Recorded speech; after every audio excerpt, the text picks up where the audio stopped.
नमस्कार. KB9 न्यूजमध्ये आपलं स्वागत.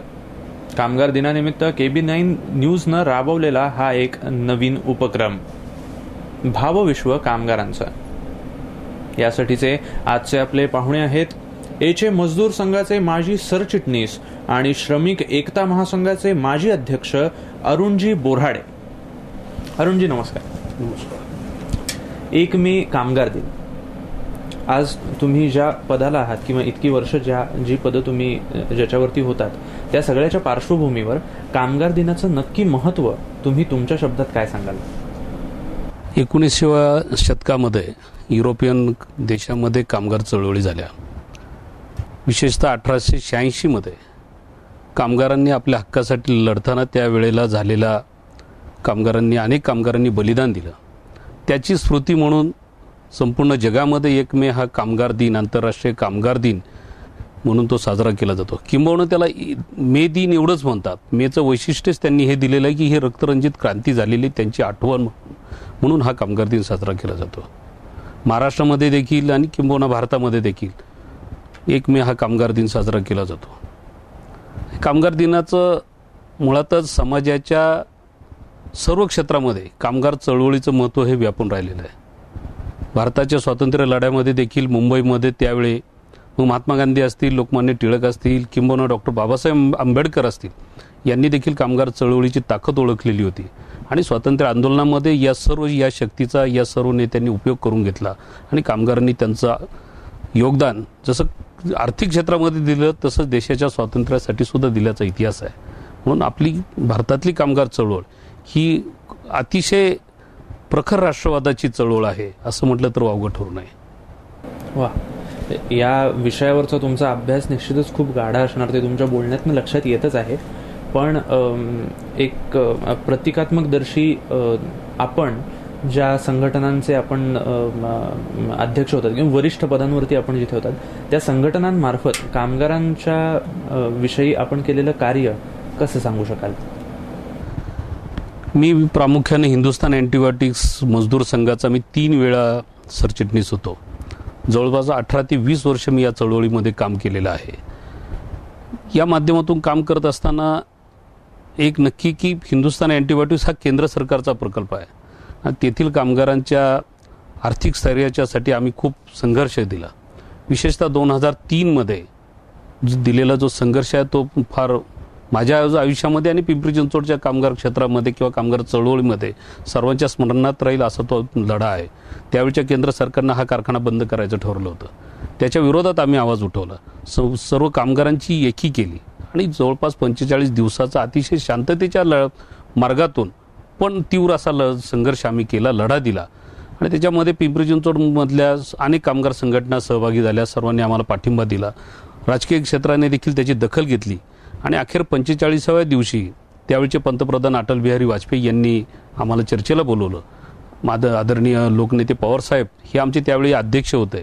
त्यांनी देखील त्याच्यामध्ये लक्ष घातलं आणि मग आमच्या झालेल्या बैठकीमध्ये त्यावेळी त्यांनी निर्णय दिला सरकारने, किंबहुना सरकारला त्या निर्णयापासून मागे हटावं लागलं आणि पुढे सत्तांतर झाल्यानंतर एचे कंपनीला 150 कोटी रुपयाचं पॅकेज, एक पुनर्वसन पॅकेज केंद्र सरकारकडून मिळालं आणि अशा पद्धतीने आमचं ही वाटचाल चालू झाली.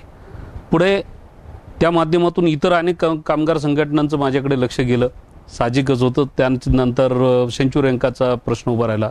सेंच्युरी अंकाच्या पगारवाढीसाठी प्रत्येक वेळी आंदोलनाची त्यांची एक काहीशी पार्श्वभूमी होती आणि त्यांनी माझ्याकडे अप्रोच झाल्यानंतर मी देखील त्याही वेळेला पुन्हा पवारसाहेबांच्याच माध्यमातून त्यांनी लक्ष घालावं अशी विनंती केली. त्यांनी मला मध्यस्थी करायला सांगितलं. त्या व्यवस्थापनाशी चर्चा केली आणि कुठल्याही प्रकारे आमची युनियन म्हणून मी काही उपयोग हे केलं नाही. त्या ठिकाणची युनियन अन्य कोणती तरी होती, पण एक कामगार चळवळीतला कार्यकर्ता म्हणून त्या संघटनेच्या आणि त्या व्यवस्थापनाच्या बरोबरीच्या बैठका घेऊन त्यांना पाहिजे त्या पद्धतीचा तोडगा काढून देण्यामध्ये आम्हाला यश आलं. पुढे बजाज ऑटोचा प्रश्न उभा राहिला. त्याही वेळी त्यांनी आवाज दिला, आम्ही प्रतिसाद दिला आणि बजाज ऑटोच्या व्यवस्थापनाने एकतर्फी कंपनी बंद करून तिचं स्थलांतर करण्याचा निर्णय घेतलेला होता.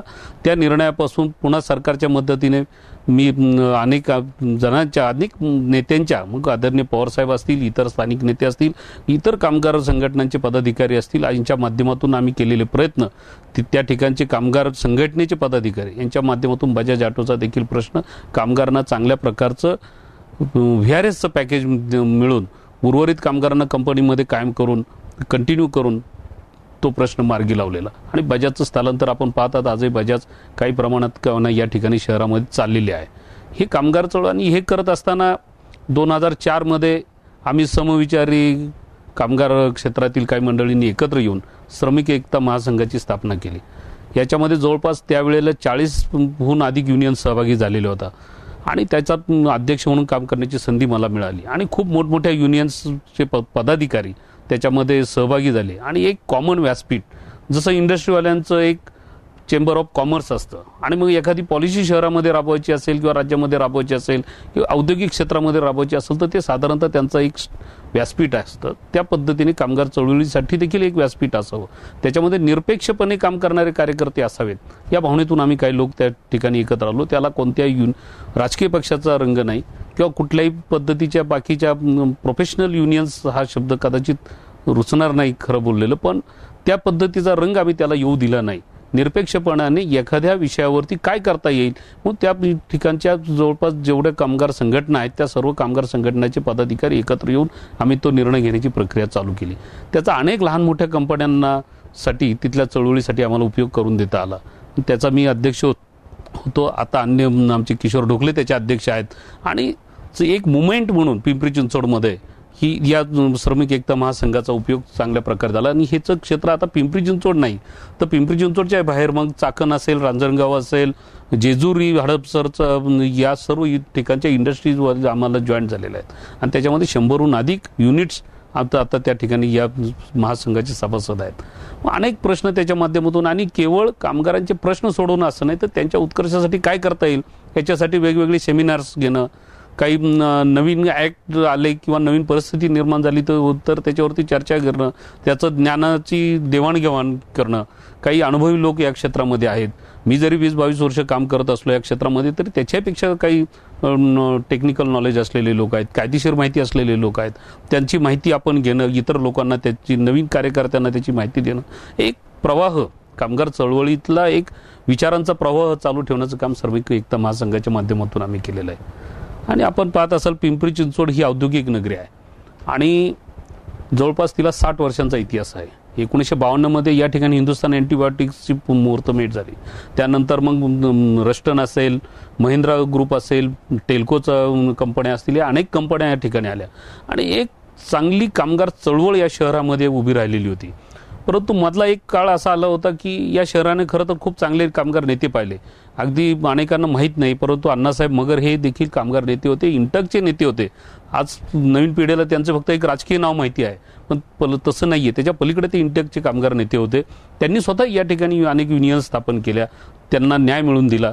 त्यानंतर RM चटर्जी, दादा रुक्मय चटर्जी यांचं योगदान देखील मोठं आहे. त्यांनी महिंद्राचा दिलेला लढा मी फार जवळून पाहिलेला आहे. योगायोगानं त्यावेळेला मी पत्रकारितेच्या क्षेत्रामध्ये होतो. डॉक्टर बेगचा लढा मी पाहिलेला आहे. थर्मॅक्सचा त्या काळात झालेला लढा मी पाहिलेला आहे. ह्या सर्व चळवळीतला मी जवळून पाहत आलेलो आहे. आणि ह्या चळवळीला नंतर टेल्कोचा 90च्या सुमारास झालेला राजन नायरच्या नेतृत्वाखालचा एक लढा की ज्याची संपूर्ण देशातल्या, भारतातल्या कामगार संघटनांनी त्याची नोंद घेतलेली होती.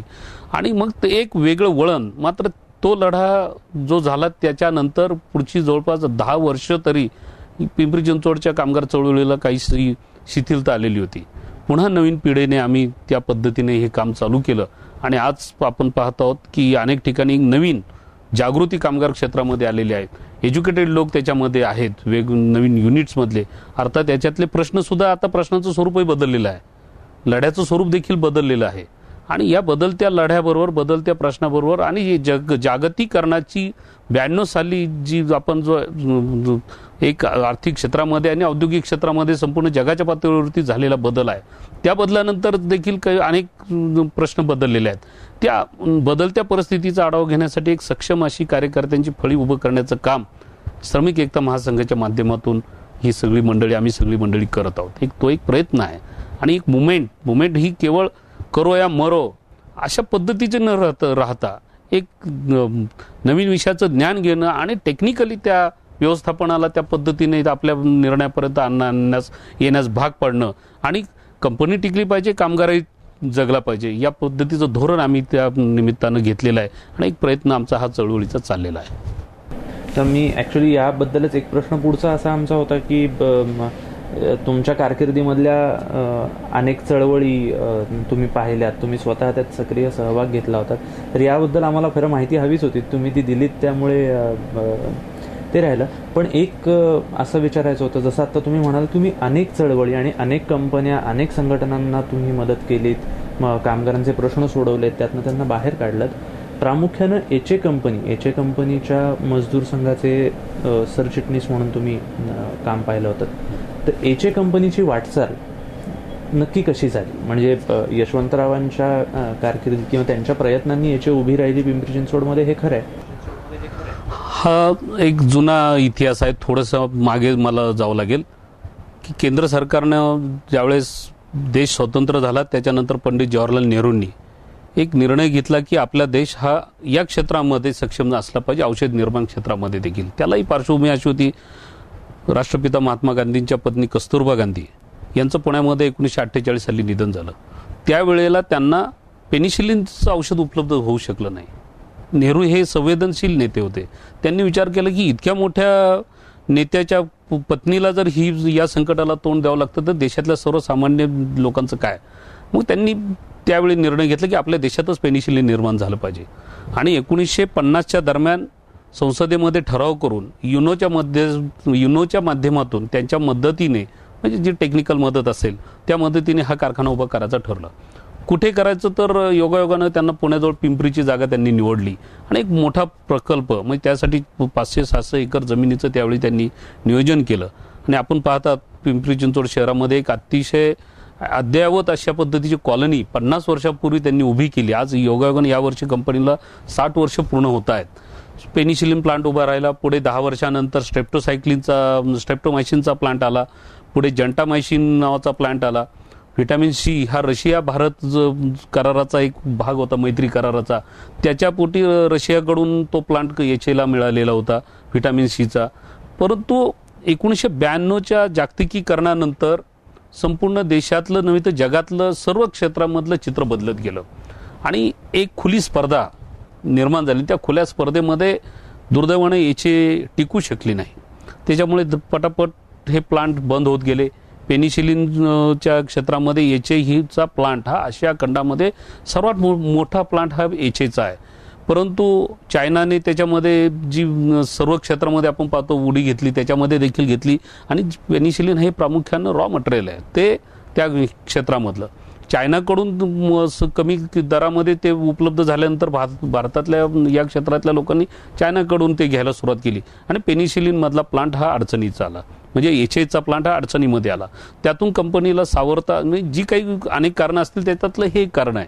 मग त्याच्यातून नवीन क्षेत्रामध्ये जाता येईल का? तर कृषी क्षेत्रामध्ये काही उत्पादनं आम्ही तयार केली कंपनीने, त्याला देखील प्रोत्साहन देण्यासाठी काही प्रयत्न आम्ही केले आणि मग कंपनी तर चालली पाहिजे. त्याला 2 कारणं. एक तर एका अर्थी हा भारत सरकारचा एक ऐतिहासिक प्लांट म्हणून होता, कामगारांचा रोजगार देखील महत्त्वाचा होता आणि इतकं मोठं युनिट भारत सरकारचं या ठिकाणी असताना ते की एखाद्या धोरणासाठी वाया जाऊ नये, बंद पडू नये, या अर्थी देखील आम्ही तो प्रयत्न केला. काही अंशी आम्हाला यश आलं, 100% यश अजून आलेलं नाही, परंतु मला आशा आहे, कारण आम्ही एक प्रयत्न केला की आदरणीय पवारसाहेबांच्या माध्यमातून त्यांनी खूप मदत केलेली आहे. त्यातला एक महत्त्वाचा भाग म्हणजे मग ह्या औषधांना बाजारपेठ उपलब्ध झाली पाहिजे. आपण पाहतो प्रायव्हेट क्षेत्रामधली औषधं ही सुरुवातीला त्यांनी एचएची पडझड करण्यासाठी यांच्यापेक्षा कमी किमतीत देण्याचा प्रयत्न केला. त्याच्यामध्ये याचे खरं तर ना नफा न तोटा तत्वावरती चाललेला कारखाना आहे. तरी देखील ज्या काही आवश्यक गरजा आहेत त्या तर भागून त्याची किंमत ठरवली जाते. त्याहीपेक्षा त्यांनी कमी किमतीमध्ये औषधं दिल्यानंतर तिथे आम्ही मार्केटमध्ये मागे पडलो. मग हक्काची बाजारपेठ मिळाली पाहिजे त्या दृष्टीने महाराष्ट्र शासनाकडून 37.5% कोटा रिझर्व्ह करण्यात आलेला याच्यासाठी. हे पवार साहेबांनी करून दिलं. गेली 10 वर्षे त्याचा फायदा आम्हाला मिळतो आहे. आणि तरी देखील काही गोष्टी नवीन काही औषधं या आणण्याच्या दृष्टीने मध्यंतरी 4 वर्षापूर्वी शेफोलोस्पोरिन प्लांट आमच्या कंपनीमध्ये उभा राहिलेला आहे. परंतु त्याला देखील पाहिजे तेवढं आम्हाला अजून गती देता आलेली नाही. सरकारची काही धोरणं असतात ती धोरणांच्यातून आणि लाल फितीचा कारभार त्याच्यामुळे खरं तर अनेक फायली दिल्लीमध्ये पडून आहेत आणि त्याच्यामुळे थोडीशी वाटचालीमध्ये अडचणी येत आहेत. पण मला आशा आहे की कामगारांचं आमच्या जिद्द सर्व कामगारांची, कारण गेले काही महिने खरं तर कामगारांना पगार देखील वेळेवर मिळत नाहीत, तरी देखील कामगार सहकार्याची भावना ठेवत आहेत. कंपनी आपली चालली पाहिजे, जगली पाहिजे. कारण जर लढा एखादा दिला त्याच्या विरुद्ध मोठा तर सरकारने त्याची आगळीक होईल अशा पद्धतीचा निर्णय घेऊ नये या दृष्टीने देखील आम्ही प्रयत्न करत आहोत आणि कामगार देखील त्या दृष्टीने सावध पावलं टाकतो आहोत.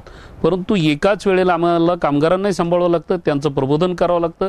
त्याच वेळेला मॅनेजमेंटला, इथली जी मॅनेजमेंट आहे तिला काही मर्यादा असतात. दिल्लीमध्ये इथे 2000 लोकांचा मॅनेजिंग डायरेक्टर असलेला ग्रस्त दिल्लीमध्ये गेल्यानंतर त्याला तेवढे राईट्स राहत नाहीत. मग तिथे अनेक कोणतेला बाबू लोक बसलेले असतात. खरं तर हा शब्द कामगार नेता म्हणून मी जाणीवपूर्वक वापरतोय. तर तिथले जे अधिकारी आहेत ते अधिकारी IAS असतात, टॉपर्स असतात, पण त्यांना या क्षेत्रातली जाणीव असतेच असं नाही. आणि म्हणून तिथे जाऊन त्यांना हे सगळं समजावून सांगणं सरकारच्या माध्यमातून, मग आमच्या सध्या अध्यक्ष सुप्रियाताई सुळे आहेत त्यांच्या माध्यमातून म्हणा किंवा पवार साहेबांच्या माध्यमातून सरकारमधून एखादा निर्णय करून घेणं, तो त्या अधिकाऱ्यांकडून राबवून घेणं आणि मग त्याची कंपनीमध्ये इम्प्लिमेंटेशन करणं, ही एक प्रक्रिया आम्हाला सातत्याने करावं लागतं. तो रोल आम्ही करत असतो. आणि मला आशा आहे की पुढील देखील आमच्या काही पेंडिंग गोष्टी दिल्लीमध्ये आहेत, पुढच्या काळामध्ये त्या मार्गी लागतील. क्रिकेटमध्ये एक कन्सेप्ट आहे, अनसंग प्लेस. सचिन, सेहवाग, गांगुली, धोनी यांची कामगिरी कायम ठळक अक्षरात नोंदवली जाते. पण VVS लक्ष्मणची कामगिरी ती ठळक अक्षरात नोंदवली नाही गेली तरी तिचं महत्त्व या सगळ्यांच्या कामगिरी इतकंच आहे. अरुण बोऱ्हाडे यांची कामगार क्षेत्रातली कामगिरी साधारण तितक्याच महत्त्वाची आहे. अरुणजी, तुम्ही वेळात वेळ काढून इथे आलात, आमच्याशी गप्पा मारल्यात, आम्हाला खूप महत्त्वाच्या काही गोष्टी तुम्ही सांगितल्यात. कामगार दिनाच्या निमित्ताने तुम्हाला, तुमच्या सहकाऱ्यांना, तुमच्या संघटनांना कामगार दिनाच्या आणि महाराष्ट्र दिनाच्या हार्दिक शुभेच्छा. धन्यवाद. मी देखील या निमित्तानं पिंपरी चिंचवड शहरातील आणि संपूर्ण महाराष्ट्रातील सर्व कामगारांना, कष्टकऱ्यांना, त्यांच्या कुटुंबियांना कामगार दिनानिमित्त आणि महाराष्ट्र दिनानिमित्त, खरं तर महाराष्ट्र दिन म्हणजे महाराष्ट्राला फार लागू आहे हा कामगार दिन. त्याच दिवशी राज्याची निर्मिती झाली आणि कैलासवासी यशवंतराव चव्हाण साहेबांनी औद्योगिकरणाला महाराष्ट्राच्या चालना देण्यासाठी जे योगदान केलं त्याच्यातून ही कामगार नगरी देखील आपली उभी राहिली. त्या निमित्तानं मी सर्व कामगारांना, कष्टकऱ्यांना पुन्हा एकदा मनापासूनच्या शुभेच्छा देतो. धन्यवाद. तुम्ही कुठेही जाऊ नका, पाहत रहा KB9 न्यूज.